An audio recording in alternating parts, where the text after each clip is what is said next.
Hello everyone and welcome to today's video. In today's video we're going to be talking about enzyme-linked immunosorbent assay, the direct method.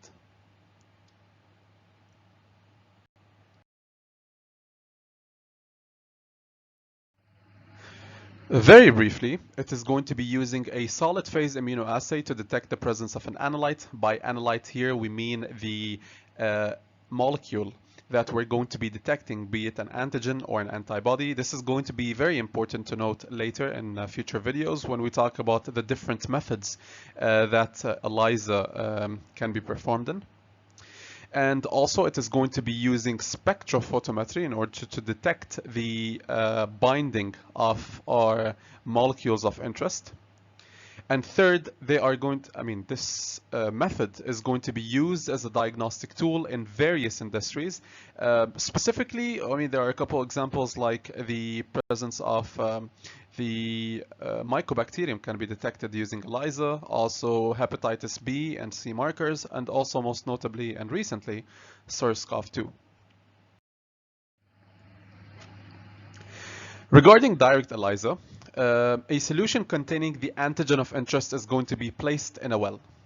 Next, a solution of non-reactive protein is going to be added also to the well, and this is to make sure that our antibody that is coupled to an enzyme is going to be binding to the antigen and only to the antigen. Third, the primary antibody that we just spoke about with attached enzyme is going to be added. Now, here's an image just trying to illustrate what we just said. So we've got the antigen, it is going to be present in the well. Next, we're going to be adding our non-reactive protein, which an example of is the bovine serum. And then we are going to be adding our antibodies that are coupled to enzymes. And then we're going to be detecting the signal using spectrophotometry. This is going to be very important to allow us to know that the antibody that we have added has actually bound to the antigen.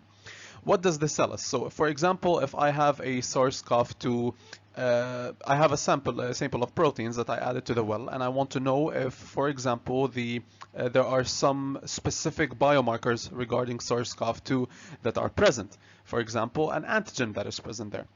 And if I have an antibody that is going to be binding to said antigen, I'm simply going to be using this method. And if I have a detection, I'm going to be having a signal that is going to be triggered by spectrophotometry. This concludes this episode. Thank you for watching.